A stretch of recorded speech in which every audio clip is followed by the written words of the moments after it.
Assalamualaikum warahmatullahi wabarakatuh. Perkenalkan, saya Jihan Nadia, NIM 2018-05121. Saya dari kelas B Resolusi Konflik di Dunia Islam. Di sini saya akan menjelaskan tentang analisis perbandingan relevansi teknologi resolusi konflik Rasulullah dengan kegagalan Liga Arab dalam menangani konflik di Suriah. Nah, tentang judul yang saya angkat, alasan saya mengambil judul ini adalah setelah mengikuti perkuliahan dari Pak Surwandono, terutama pada pertemuan tentang teknologi resolusi konflik yang dilakukan oleh Rasulullah, yang kemudian saya ingin membandingkannya dengan resolusi konflik yang dilakukan oleh Liga Arab, namun kemudian berujung pada kegagalan. Organisasi Kerjasama Antarbangsa atau IGO, International Government Organization, telah menjadi bagian yang sangat penting di panggung hubungan internasional saat ini. Organisasi-organisasi semacam ini umumnya memiliki jaringan yang luas, yang berfungsi sebagai saluran kerjasama pada tingkat yang berbeda-beda. Munculnya organisasi ini dan khususnya penyebaran mereka sangat dimungkinkan oleh adanya berbagai fasilitas sebagai dampak terjadinya revolusi komunikasi dan transportasi jaringan-jaringan di dalam dan berbagai negara. Nah, di dunia Islam sendiri, terdapat dua organisasi yang berbasis negara atau EGO paling utama, yaitu adalah Organisasi Konferensi Islam atau OKI dan juga Liga Arab. Nah, di sini kita akan membahas Liga Arab. Liga Arab adalah organisasi regional yang terdiri dari negara-negara Arab yang terdapat di wilayah Asia Barat, Asia Utara, dan Afrika Timur Laut. Pembentukan Liga Arab ini dilatar belakangi oleh keinginan para pemuka Arab untuk membebaskan dunia Arab dari dominasi asing. Nah, gagasan pembentukan Liga Arab ini itu berasal dari tahun 1940-an oleh pemimpin Irak pada saat itu, yaitu Emir Faisal II. Negara anggota Liga Arab pada saat itu adalah Suriah, Lebanon, Palestina, Jordania, dan Irak. Tapi gagasan ini ditolak oleh Mesir, Arab Saudi, dan Suriah. Dan pada tahun 1943 hingga 1944, pemimpin Mesir pada saat itu yaitu Raja Farouk mengadakan pertemuan dengan para pejabat dan perwakilan dari negara Irak, Transjordania, Arab Saudi, Suriah, Lebanon, Palestina, dan Yaman. Mereka membahas sejumlah proposal dari negara-negara Arab untuk membentuk organisasi semacam ini. Pembentukan Liga Arab sendiri diumumkan dalam pertemuan para menteri luar negeri Arab di Iskandaria, Mesir pada September 1944 dan akhirnya disepakati pada tanggal 22 Maret 1945. Hingga saat ini, Liga Arab memiliki 22 anggota dan 3 negara yang menjadi negara pemantau atau negara pengamat. Nah, perlu diketahui nih teman-teman, bahwa tujuan utama dari Liga Arab ini adalah untuk mendekatkan hubungan antar negara-negara anggota dan koordinasi kerjasama di antara mereka untuk menjaga kemerdekaan dan kedaulatan, serta mempertimbangkan secara umum urusan dan kepentingan negara Arab. Organisasi Liga Arab adalah organisasi yang dilandasi oleh prinsip pendukungan, maka organisasi ini berkewajiban untuk memajukan nasionalisme persatuan Liga Arab dan juga menjaga keseimbangan negara-negara Arab dari berbagai hal. Liga Arab juga berfungsi untuk meningkatkan dan mengembangkan kesejahteraan negara anggota Liga Arab, maka dari itu Liga Arab terlibat dalam kegiatan ekonomi, politik, sosial di berbagai negara anggota. Nah, di dalam Liga Arab sendiri terdapat satu sidang, yaitu Council. Council sendiri merupakan organ tertinggi dalam organisasi Liga Arab. Council berfungsi sebagai sarana dan wadah bagi negara-negara anggota untuk berpartisipasi aktif dalam setiap keputusan yang diambil. Sementara sidang konsil adalah sidang untuk menentukan regulasi internal yang paling tidak disetujui 2/3 dari anggota jika ingin menghasilkan resolusi. Dalam piagam Liga Arab dinyatakan bahwa Liga Arab bertugas untuk mengkoordinasi kegiatan ekonomi termasuk hubungan niaga komunikasi antar negara anggota. Dalam piagam Arab ini juga melarang para anggota untuk menggunakan kekerasan antara satu sama lain. Nah, telah dijelaskan sebelumnya bahwa dalam piagam Liga Arab ini melarang para anggota untuk menggunakan kekerasan antara satu sama lain. Sementara yang kita lihat sendiri yang terjadi pada nyatanya di negara-negara Liga Arab atau negara-negara di dunia Islam adalah merupakan negara-negara yang rawan konflik atau sering terjadinya konflik di negara-negara tersebut. Bukan hanya karena daerah ini kaya akan minyak sehingga dimanfaatkan oleh pihak barat, tetapi juga karena otoritas pemimpin mereka yang menyebabkan adanya konflik di berbagai negara Arab ini. Dan konflik yang dibahas saat ini adalah konflik Suriah. Nah, sekedar overview untuk konflik apa sih yang terjadi di Suriah? Konflik ini bermula terjadi antara kakak beradik Hafez al-Assad dan Rifat al-Assad yang menjadi awal mula terjadinya pertikaian konflik yang sangat panjang di Suriah. Semula, Hafez berharap ia akan digantikan oleh adiknya, Rifat al-Assad. Tetapi karena ketidaksabarannya, Rifat pun tersingkir dan digantikan oleh putra Hafez yaitu Bashar. Dan ini menimbulkan masalah yang sangat panjang dan tentunya berimbas pada rakyat. Dari pertikaian dua kelompok penguasa dunia ini, yang paling menderita tentunya adalah rakyat Suriah sendiri. Mereka adalah pihak pertama yang merasakan langsung imbas dari pertarungan sengit saat ini. Pemberontakan Suriah kini menjadi perang sipil yang terus-menerus menyerang presiden mereka untuk turun dari jabatannya. Pemerintah Assad terus kehilangan dukungan, baik dari warga maupun pada platform internasional. Kekerasan terus-menerus meningkat hari demi hari. Dan kedua pemberontak serta pemerintah tampaknya tidak mau mengalah dalam waktu dekat.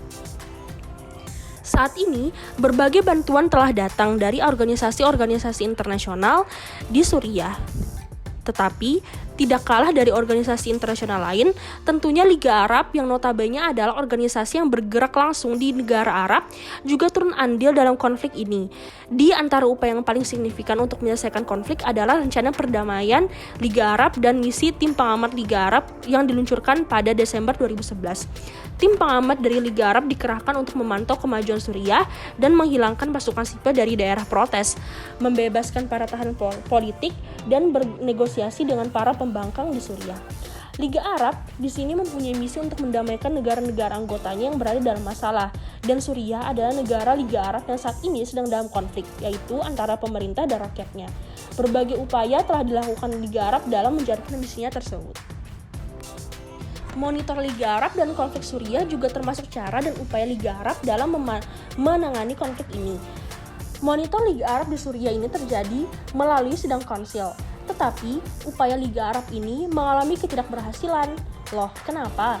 Upaya Liga Arab dalam menangani konflik di Suriah ini ternyata tidak seperti yang diharapkan.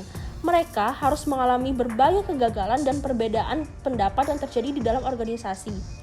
Sehingga, misi ini dianggap kurang berhasil karena Suriah masih dalam konflik. Hingga di bulan Januari, Liga Arab mengarahkan bantuannya lagi. Salah satu bantuan Liga Arab sendiri adalah mengirimkan pasukan militer. Sebenarnya masih banyak bantuan dari segi ekonomi ataupun kebijakan yang dikeluarkan oleh Liga Arab. Tetapi kembali pada internal organisasi ini. Kenapa bisa terjadi kegagalan dalam penanganan konflik Suriah ini? Tetapi kegagalan Liga Arab ini dikarenakan oleh berbagai sebab yang karena adanya negara hegemonik dalam internal Liga Arab sendiri yang menimbulkan adanya perbedaan pendapat antara anggota Liga Arab. Nah, perlu diketahui nih teman-teman, negara yang memegang kekuasaan dalam Liga Arab tersebut mempengaruhi kebijakan Liga Arab dalam konflik Suriah, yaitu Mesir, negara yang dianggap negara terkuat di Afrika dalam hal militernya. Mesir adalah negara yang memiliki kekuasaan terhadap kebijakan yang diambil dan diputuskan di dalam berbagai keputusan di Liga Arab.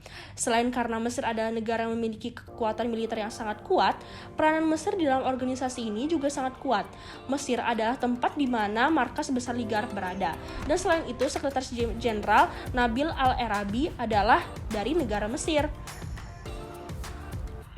Beberapa sidang telah dilakukan. Apakah akan dilanjutkan atau tidak pengiriman pasukan militer atau tim peninjauan di Suriah sendiri?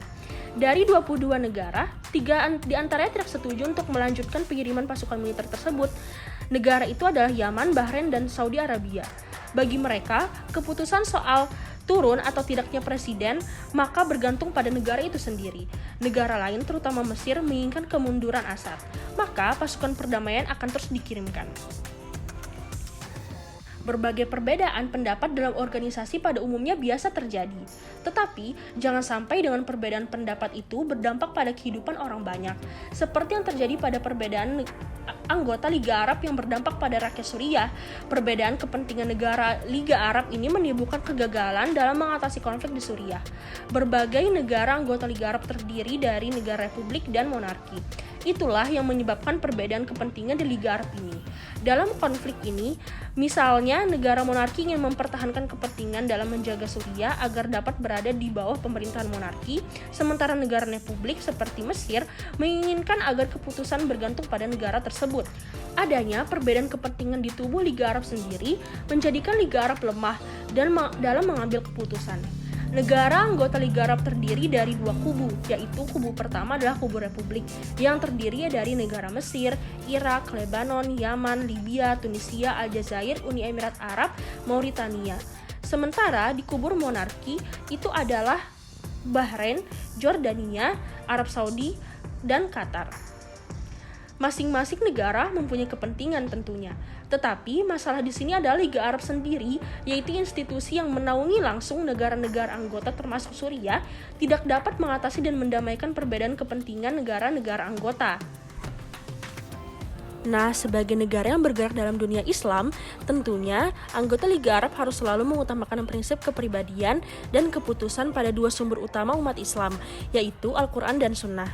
Seperti yang telah kita ketahui, bahwa sangat sedikit referensi di panggung hubungan internasional yang bertuju pada ajaran Islam, atau hubungan internasional yang kita pelajari saat ini hampir semuanya berkiblat pada Barat.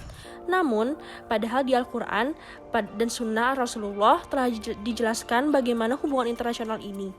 Pada surah Al-Hujurat ayat 13, dijelaskan bagaimana hubungan antar manusia sendiri. Dan bagi Islam, hubungan antar negara dan hubungan internasional adalah hubungan antar manusia. Sehingga saat kita memandang bahwa hubungan antar negara juga adalah hubungan antar manusia, maka kita akan dengan sendirinya menerapkan nilai-nilai kemanusiaan di setiap diplomasi. Rasulullah sejak ribuan tahun yang lalu juga mempraktikkan bagaimana membina hubungan serta menjaga hubungan antar bangsa yang ideal dan baik. Dan tentunya semua kembali pada bagaimana Islam memandang hubungan internasional itu sendiri, yaitu adalah hubungan antar manusia. Rasulullah selalu menekankan rasa sabar. Contohnya dalam perjanjian Hudaybiyah yang ditentang banyak sahabat karena terlalu menguntungkan pihak Mekah. Namun hasil kesabaran Rasulullah berbuah baik walaupun harus menunggu waktu yang panjang. Seperti yang kita lihat, bahwa dalam kasus konflik Suriah, kepentingan Liga Arab terlalu terpecah pada beberapa kubu yang kemudian membuat internal rapuh dan menggagalkan resolusi konflik Suriah. Dalam penyelesaian konflik yang dilakukan oleh Rasulullah, musyawarah sangatlah penting. Namun tentunya di dalam musyawarah itu juga harus dilandasi kesabaran, sehingga keinginan antar sesama bisa tercapai. Bahkan dalam dialog yang dilakukan antara Rasulullah atau utusan Rasulullah dengan bangsa lain yang berbeda agama juga tetap mengedepankan sikap sabar dan jujur. Namun apa yang telah terjadi di Liga Arab, di mana para anggota merupakan negara Islam, tidaklah mencerminkan apa yang telah diinstruksikan dalam Al-Quran dan Sunnah Rasulullah tentang hubungan internasional itu sendiri dan bagaimana membina hubungan antar negara atau bangsa. Internal dalam tubuh Liga Arab terlalu mengedepankan kepentingan diri sendiri ketimbang musibah kemanusiaan yang dirasakan langsung oleh rakyat Suriah. Alhamdulillah, akhirnya kita sampai pada kesimpulan, di mana saya ingin menarik kesimpulan tentang penjelasan saya, yaitu bahwa konflik Suriah merupakan konflik yang telah terjadi dengan sangat lama. Namun, konflik ini tidak menemui titik terang. Banyak sekali bantuan yang diberikan, termasuk dari Liga Arab, yang merupakan organisasi yang menaungi langsung Suriah. Namun, keterlibatan Liga Arab dalam konflik di Suriah tersebut tidak berlangsung baik, bahkan menemui kegagalan yang diakibatkan internal dari Liga Arab itu sendiri. Karena anggota-anggota dari Liga Arab terlalu mengedepankan kepentingan negara masing-masing ketimbang masalah kemanusiaan yang saat ini dihadapi langsung oleh rakyat Suriah. Hal ini tidak mencerminkan resolusi konflik yang diajarkan Islam melalui Al-Quran dan juga Sunnah yang telah dipraktekkan oleh Rasulullah, yang mengedepankan hubungan antar manusia, musyawarah, dan tentunya kesabaran. Terima kasih telah mendengarkan presentasi dari saya. Salah hilaf mohon maaf. Assalamualaikum warahmatullahi wabarakatuh.